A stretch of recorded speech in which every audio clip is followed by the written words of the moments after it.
Maintenant, mi kudo gbadase a mi bi mi ma do dagbe afongbe ganho do matin lib TV jibo le mi ko tungben yo kan ho le jenu eje do to omele yo mi no do yesin o hanu mi hota le ji mi na besin we mi atundo ben jele to mi to me yo ne kana agben din bo ye me hansi no temele na mo ko do safun do azo e wa de temele sin alinu o play hon yi hon bo ye so ye hon wa ye yo e so gbe ta mo nkan ton ache pa podo to gan ko de me mi do toji o mi na do gbe tonu mi minatundole otokhorogbeta démocrate sin alenu tiyan to gan ho bolon yayi e ma dokudo otokhorogbeta eniyan bolo mi kun soro o gan yen otokhorogbeta eniyan me amoje fiton tabi yayi de suo e dokudo to khorogbeta do po eniyan mi kan ho bio me la ho irene agosa e ngbe idonu to khorogbeta ino progressive le renouveau ton e wa mi gan no wa de jibo mi po e kan e kan ho bio ho do de wo yo mi na se cho ho de volo mi si bo mi na so lo so gora mi blo mi de do mi na vlo ibisi kan no mi metele mi.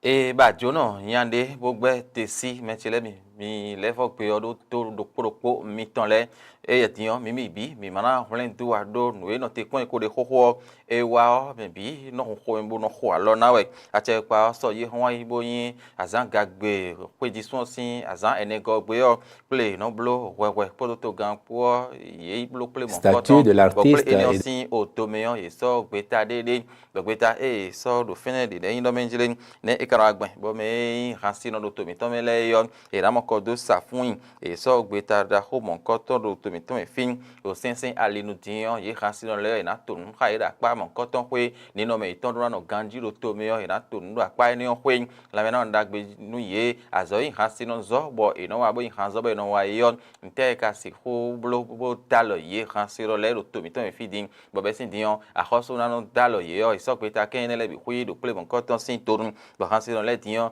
e ra ho alo na bo e na vivi yin de su ti te gbedo do te pon mo hun dion e linde so me yin gbe ro ache pa ton e wi free do le yandro hun gbejin e tere ji treti do menjele onu bo e hansi no le kedewe lo amen me me bo no si ho pe nu kun do hun do nu mi ton wule nu yen to do mi ton le o e lo mo ye ro ahwan yo me tandan bo ti to me gegede bo e blo bo na si ho dalo ye de di ye hansi no le abi ye me no pe nu kun do hun do nu mi ton nu yen do le wo e ho me tiyan e ho me ho ran hun ye do pe ta kene e so yo e dan dalo ye bo ni no me to na yan tin azo e to na jinja yin be na do nu kon ide me kaka ito gudo bo ache pa so pe ta ba no dalo ye yo e do enele bi hui do fnetin bo mi se do play on sin kudo ton to no me jile ko ton binadu o leton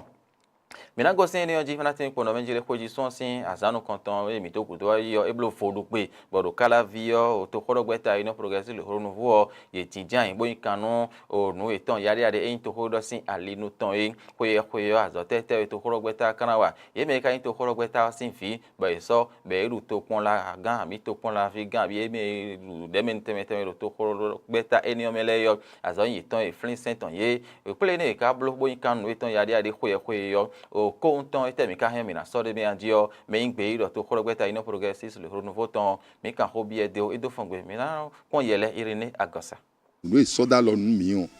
edo azo yin bo mi na wa e azo e ka inde bo mi na be trolo din e we zo bo mi play azo do bo play me mi ton le bo mi na ten pon bo linie mi do nu Bénin àlàáfíà 2060 linie ne on nu lini bo yin bo na je enu bo na je bo ina no ti to me bo ina nyon na nu to le o newe me mi sole kana no alo teji na no mi le kendo inewu me mi to mi sole o ewu awao adona wa ro game si anso edona penuku ama wa bo wa game hote na kana wa so into yo fi ade adona blodo me yin me buru apato ebo inu le andon edo po bo mi na wa so do po emano rien meo nous eko in to khodo gberton adona flin bo khedo emi medo don to khodo gber si afo mi zero te eko yin mi do pono we o unu wa to bina do gane o me enda ma wa bon ayon e ma kai dalo to nu wo nous eko in to nu ton ma dalo wo do mi bene edona no alodinu to akano alodin to nous to khodo gber do e we anwedo tito mo ka to vileton en sodote bon quasi ancien les roi dans l'endo commune temen khado temen adonato ben na sogbe e kana sogbe yo e na sogbe do nous o mais to gambo do fine lo nous li we nu bo hon tole na bo e na do alors nu bi wi na pre bodo ali do ponu yin bene àlàáfíà 2060 e kana be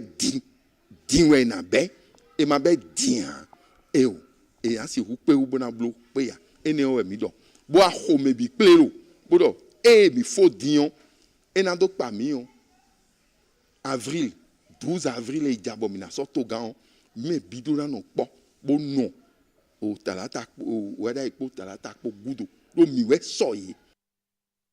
ele mena ho no wari tin bo mi no blo do matin li tv jibe yoro do matin li politique bo yin to ho do sin ho bo mi no yi mede mena ho irene agosa e wa no wa mon koton ji mi zonde o bo cambia do menjele mena ho Thomas bonu yayi e lo le mi kun so do to ho gbeta e ma do gboro po do kwa che pa po a o Yeme démocrate le neme mi kunsoro ota enenu o moje vitan de so e do le mi to kudo o to korogbeta enionen irene agosa e pe do union progressive le renouveau ton yo mi kan ho bi e yo le vini gben bo afoda gbe bo mi na ho boni ya ide yo e do bo mi le pon yo mi na ho to gan ho sisi jera ya iboni on e di afoda gbe e di afoda gbe bo to korogbe si afo in so do teburu yin gbe do e ton di do nous e vivi nous mide do alors nous sisi a imbo to me e kon so nous sisi do khoko fi egbon ide la yo ti do e so ide buru ko khu na we nous gosi fine e gosi fine de so igbedi on fi to olin boy na no e ko lin be do fine ni